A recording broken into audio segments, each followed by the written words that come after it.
Welcome to the 5-minute version of Get Ready With Me. First thing I have to show is I cleaned all of these brushes. It took me hours and it's done. So I feel very good about myself. You should be cleaning your brushes at least once a week with just the regular cleaner. Like I have a spray cleaner. I have some other spray cleaners that I use, but you should be doing that deep dive at least once a month. At Authentic Beauty, we actually have a brush service, which is pretty amazing. So you can bring your brushes in while having your service done and get them cleaned, which, you know, is the easy way to do it. I couldn't make my assistant clean my at-home brushes. I just couldn't do it. So I did them myself, and I am really grateful that I have assistants inside the studio to clean my brushes. So talking about brushes, the most important thing for me is that the brushes, when I grew up, when I first became a makeup artist, we only had maybe 5 different brush heads, and half the time we weren't even allowed to use brushes on our clients. And so I had to actually learn how to use brushes and learned that different brushes have different procedures. So basically, you know, in taking a brush, I'll see a lot of times with a blush brush, for instance, if I can find one, you know, people go in there and they'll be like, this brush is designed to sweep. It's designed to sweep. So if you try to take it and dash it on like this, which is what I'll see, people would come in with their brushes, like, and I have a picture of one where they'd be smashed apart like this on the brush because they didn't know that they were supposed to sweep. The other thing is that different textured hair will also pick up different types of product. That is really amazing how far we've come inside of the brush world. It's really just amazing, the different amount of textures and so forth. But what that means to you as a regular consumer is I'm here about to make your life easier. And if you have the right brushes for your eye shape, it's going to make your life so much easier. So one of the guidelines is size of the space, size of the brush. So that's why sometimes when I see influencers who have these huge faces and these huge eyes, they are using brushes that are huge, and the average person has small eyes. I have a lot of space here, but I have small eyeballs and I have small lids. So when somebody's like, oh, you need, you know, they're picking up this huge brush, I'm like, oh, no. And even in this area, this is my most wrinkled area. This is the part where, you know, yes, I have a lot of space. And when I was younger, I could rock doing a bunch up there. Nowadays, the second I put color up there, and it ends up creasing. So I can gently go up here, and there's techniques, and I'm working on products perhaps that would be able to go into the crease and not settle into the lines. So that's one of the things I'm actively working on. Unfortunately, it's not something that I can do in 5-minute makeup, and that is one of the things that I'm working on. Is that we can have a grab and go product for the crease area, because as you can see, if I were to actually put this color right here, right, it would take up space and it would create some lift, which is when you watch other people's videos, that's what they say. It's just the technique that we do that with is somewhat challenging. So my point of this in talking about brushes is that the size of the brush, the size of the space that you're working, and the different techniques that you're going to get. So as I refer to brushes throughout, you know, our time working together, your time watching me, I'm always going to say the size of this brush, size of the brush, the size of the space you're working. Also, if you're working with powders, maybe,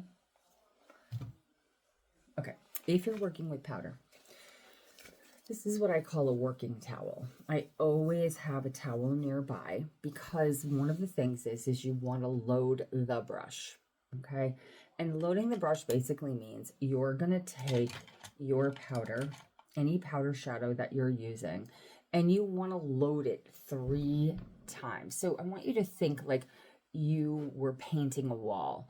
If you were painting a wall, and it was a darker color, a matte color, and you had a paint roller, you wouldn't haphazardly just go into the paint tray and then splash on the thing. That's what I see people do when I watch them do lessons, is they put it in and then they just go like this, right?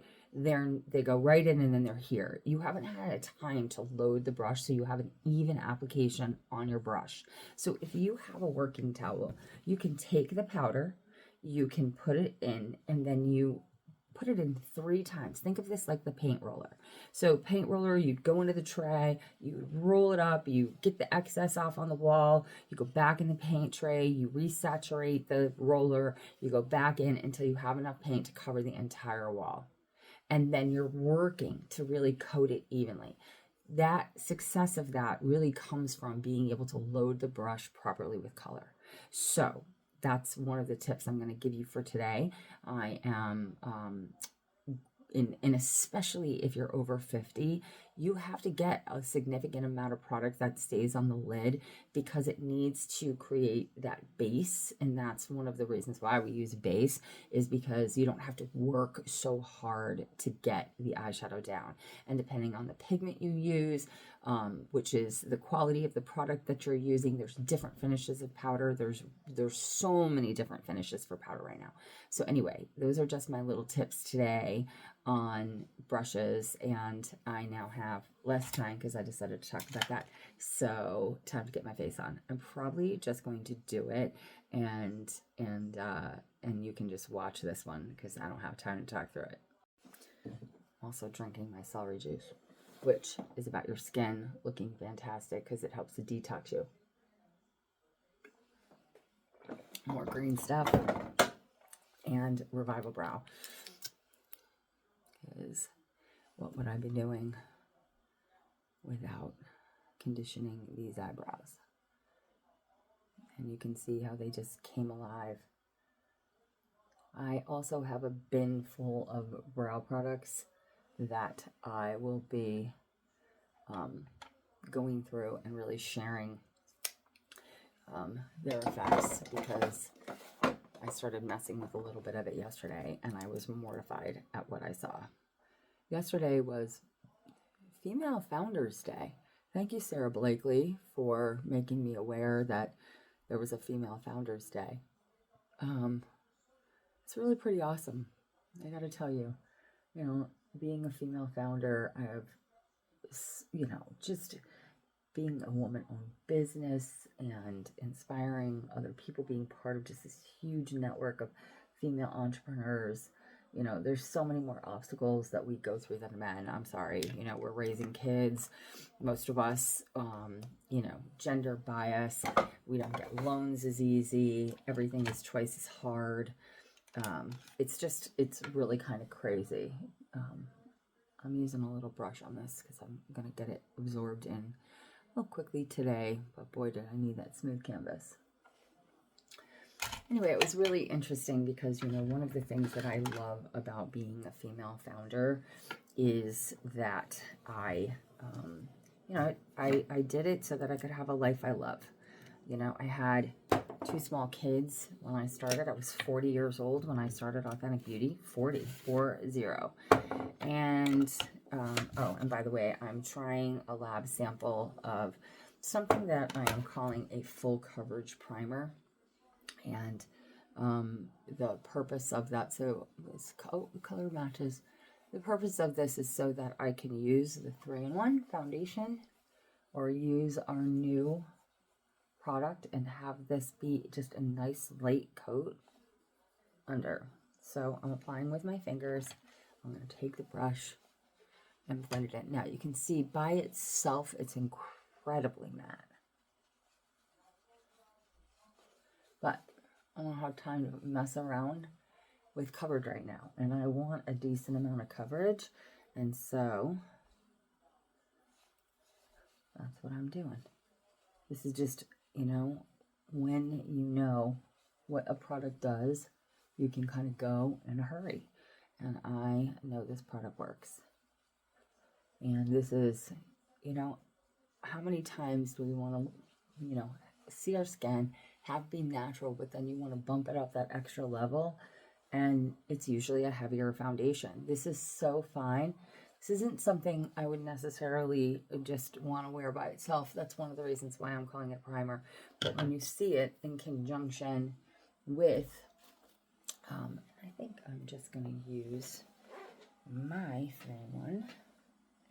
Me knowing where I put my stuff is another, you know, I now have everything set up in this room. Okay, so this is the foundation that I made. This is the 3-in-1 Magic Foundation, and I called it Magic before Charlotte Tilbury. And you can see how this just goes over that primer and gives the most beautiful finish. So the 3-in-1 is a wax-based foundation. It has 3 different types of plant wax, or 3 different types of waxes. One is a beeswax, which if you do consider that an issue, just know it does have beeswax. It has candela wax. It does have a little bit of coconut oil, which I know that there are some people with sensitivities to coconut oil, but personally, my skin loves coconut oil. So I was shocked to learn that there were a lot of people with those allergies. Okay, look at how great that looks. And every time you apply, you blend. The brush of choice for me today is a short, stiff brush, a complexion brush. And then apply, and then blend. Okay. Next is we're going to use lips. And my lip tray this morning, let's see.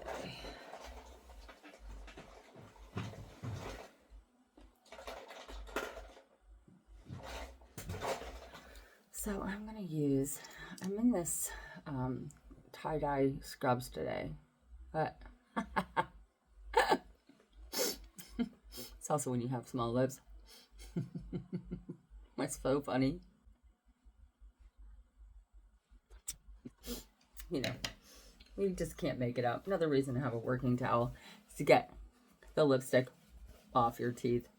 And if you really want to push it in there, blot it, you know, use, I don't have time to mess around. So, there. Okay, next is, you know what, I'm going to put a little bit of this gloss on top. Why not? This is an experimental lab gloss. That was a liquid lipstick.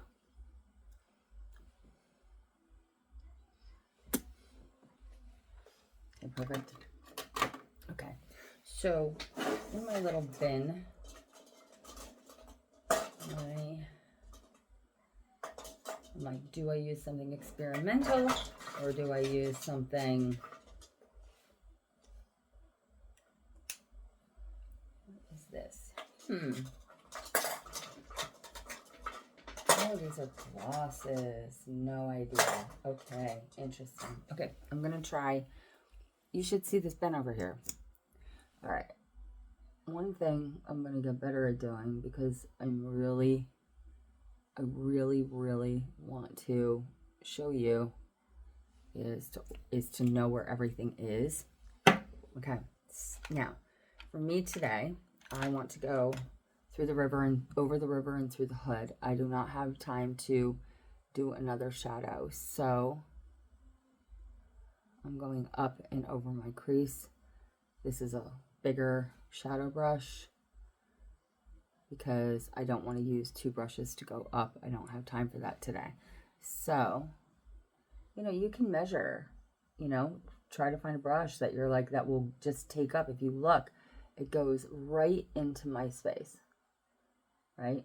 Right up. And that works for me. And I don't have to do a whole lot of blending from this. Okay. Next.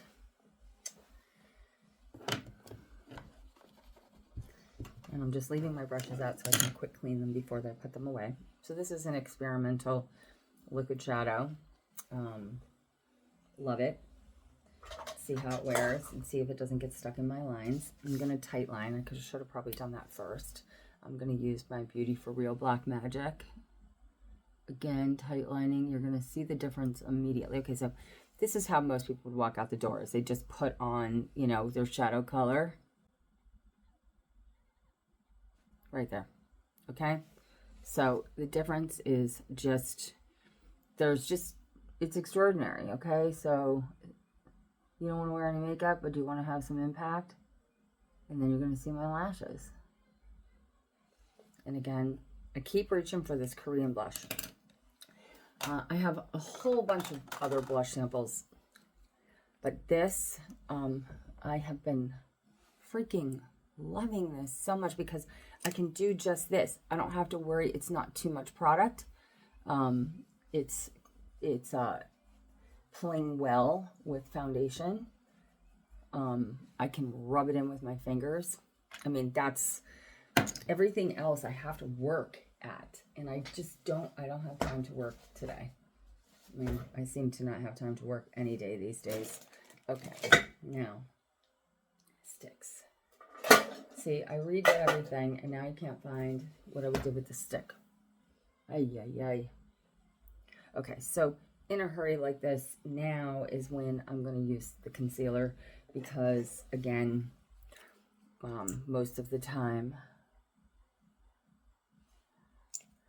we don't have any time, right? So, okay, I did not put enough product on. I'm always afraid with concealers that they're going to just be too moist. So I'm very tentative, and if I had just put it on my palette and worked it in with the brush first, then I wouldn't have to worry about oversaturating.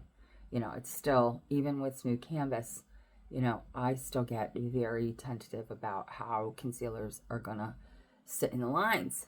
You know, it's why I made smooth canvas. Okay, so you can see this is the other alternative. I really prefer the stick, but again, I have no idea where I put them right this second. And this is just, you know, so much easier to navigate using a brush. And I have been playing with this one. And there.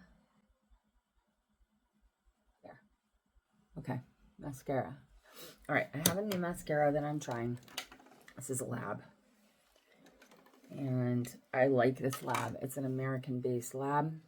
Many of the things that they've given me have been fantastic. I can tell you I'm not a big fan of these big brushes. And usually the brush goes with the formula. Yep. I don't know.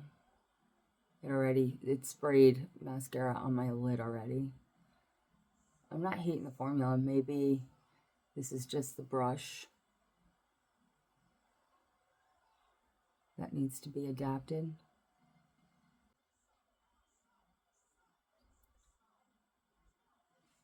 What do you think about that? Can you see? I also started using a little bit of an experimental lash grower. I have an extreme allergy to Latisse, and a lot of the other lash products that are out there I don't think work. So there's one that I'm experimenting with. It actually goes directly on the lashes. You're not brushing it on the lash line. And I can tell you, if you really saw pictures of me a couple weeks ago, okay, I'm not hating this. I think I have better ones. I don't hate it. Usually I can tell right away if I hate it. It's taken me a little bit of work to build. It's pretty good. Can you guys see that? Okay, I'm ready for work. Gotta go.